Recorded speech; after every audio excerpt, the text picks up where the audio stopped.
we eagerly await the 40th anniversary, the day Marvelous Man appeared from the skies. For 4 decades, I have protected you. I saved you. Well, the very first question, of course, that we have for you is, when coming up with the concept of Guardians of Justice, when was the decision made to branch from traditional live action and animation to a melting pot of styles that today includes video game graphics and claymation? What was the sort of genesis of like, yeah, I'm going to do everything? So when did I go, you know what? One style is not enough. We need 8. We need 8 mediums in this thing. Like, yes. When did that happen? Yes, 100%. So, I guess some kind of insight into my process, right? Yeah. I kind of was working on 3 different projects. But well aware of this. You're a very busy man. And I didn't realize that those were the same project. Gotcha. Does that make sense? Sure.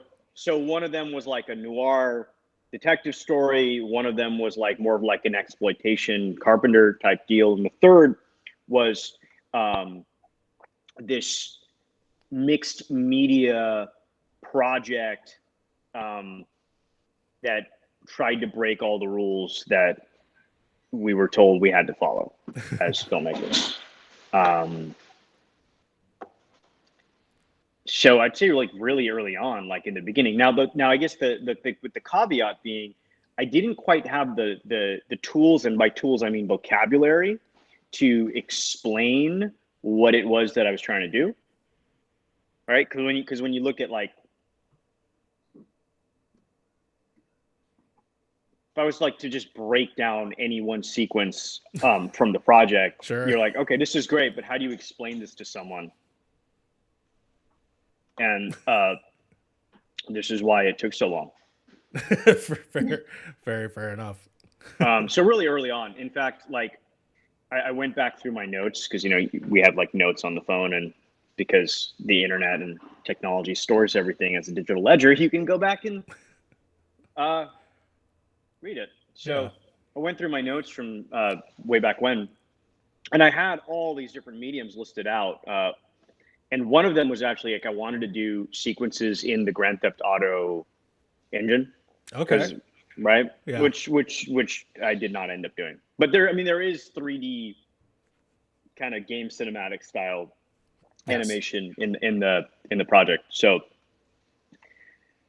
really answer, you know, the long rambling convoluted answer can be summarized into a very early on answer. But there was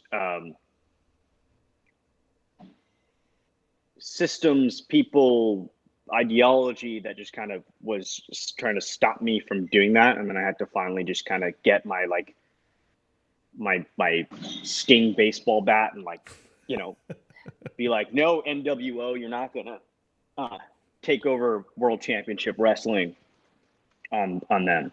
Of course. On the When you were telling this idea to Netflix, what was their reaction, or how was this pitched to them specifically? Because I know this has sort of been a labor of love for you for at least like 6 years. Yeah, 6.5. Six and a half years, which is fucking crazy. Like, what kind of crazy, crazy person spends 6.5 years on a project? Well, so they were just really cool. Yeah. I mean, Netflix is really, really cool, and they especially were super cool. Like back then, you know, I was coming off of Castlevania, which had done well, and was a kind of a surprise hit at the time, right? Like it wasn't something that was like anticipated to become what it became, and you know, the other way to. Is my audio clear? Yeah, you're good. Yeah, you're fine. Can you hear stuff happening in the background? I hope you don't hear the construction workers behind me, but it's totally fine. You sound great. Okay, great. And you can edit that out, right? Absolutely. Of course. The question I asked. Yeah.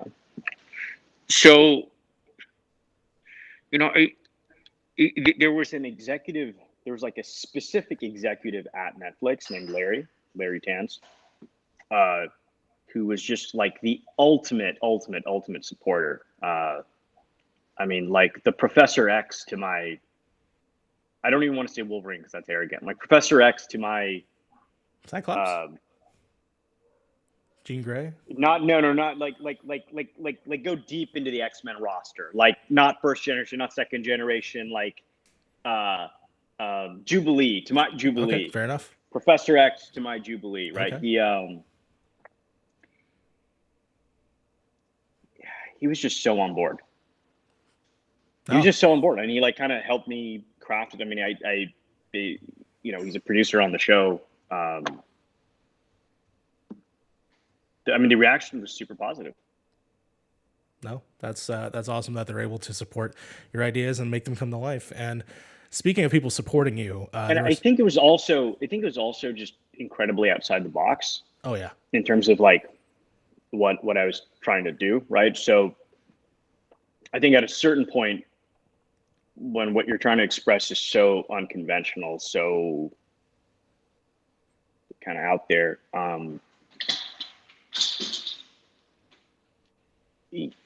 as an artist on the flip side of it, you're doing the thing where I talk very slowly.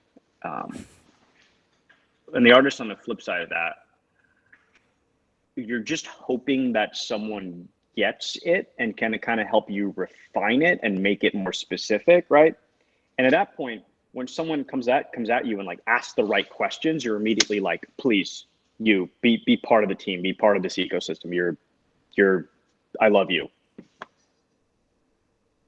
No, that's awesome, and that goes with all the many faces that you see also on the show. There's so many recognizable people, all the way from Richard Nielsen from My Past with Rocky, and then of course Jane Seymour's in there. But obviously, the one person that I really want to ask you about is how awesome is Diamond Dallas Page and your Infinity Forum? I needed to know. How is it like working with Diamond Dallas Page? You said in Infinity Form? I've heard on the internet that you've some of your style is dedicated from Diamond Dallas Page, and so I'm just curious, is that also true? Yeah, no. So me and Dallas have been friends for like over a decade. Wow, that's awesome. Like, I mean, he was a guy that I would like go watch movies with in LA, and specifically because he's large. Mm-hmm. And I have like kind of an issue sometimes where you go watch a movie and you're like, oh my God, I can't wait to see this movie. And there's someone talking behind you. And then you kind of look back and you try to get them to like stop talking and they won't.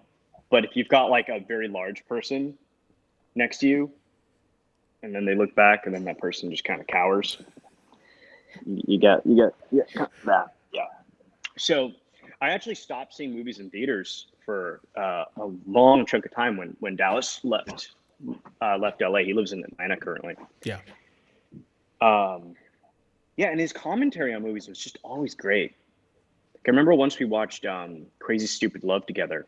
You know the Ryan Gosling. Right? Yeah. I've been there.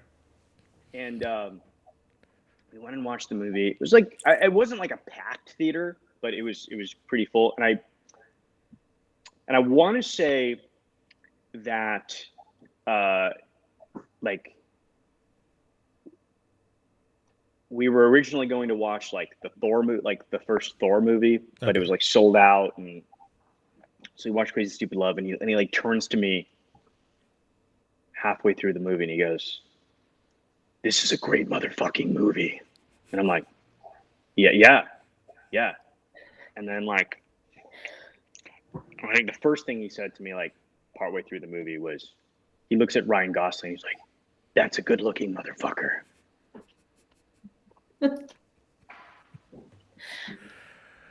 That's incredible. So he's like always that guy, right? But he's like the nicest guy. And honestly, like I think probably why I connected with him is because he's a very selfless individual. He's constantly out there helping people. He's devoted his life to helping other people. You know, if you look at the the wrestling community at large, especially his generation. I mean, you look at how many wrestlers that turned to him, and it's not just even wrestlers; it's professional athletes. Like how many professional athletes turned to Dallas for help, advice, like on their health and mental health. And, you know, as his friend, there are so many people that the public doesn't know that have turned to Dallas. And he just kind of like, all right, come move in with me. I'll get you back to tip-top shape. I mean, the top shape. Yeah. The most prominent one that we all know is Jake, the Snake Roberts.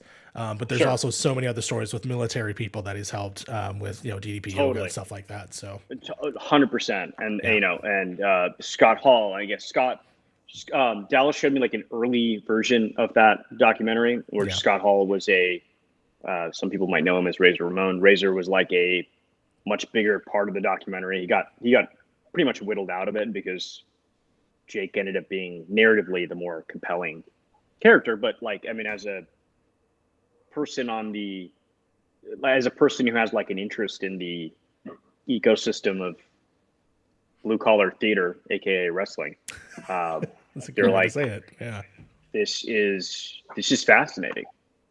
It's also, you know, there's also a dark side to it too. On the flip side, where you're kind of like, hold up. So there's this one individual, Dallas DDP, who is out doing all this good to kind of support the community, right? Yeah. And then there's institutions that are making hundreds of millions of dollars, billions of dollars off the backs of these performers, kind of built this empire off the backs of these performers. And they're kind of like, you know, playing that same game that the dude in the theater plays, you know? Yeah. So it's interesting. Good man. Dallas is a good man. And he's a fantastic actor. He's just a fantastic actor. He has a great presence. Yeah, and such a great gravelly voice, especially for that character in Guardians, which I thought was very fun to see appear on screen. Absolutely. You know, I feel like, again, it's not like I was trying to go with realism with the show. That was not what I was going with, right? But I did want to go with emotional realism. So what I wanted the audience to do was like be able to like kind of look at the character and go, okay, I know that character. That or not like I know that character. I believe that person in that role, which then allows you to take the story into like kind of crazy, wacky directions, right? So just the physicality of Dallas,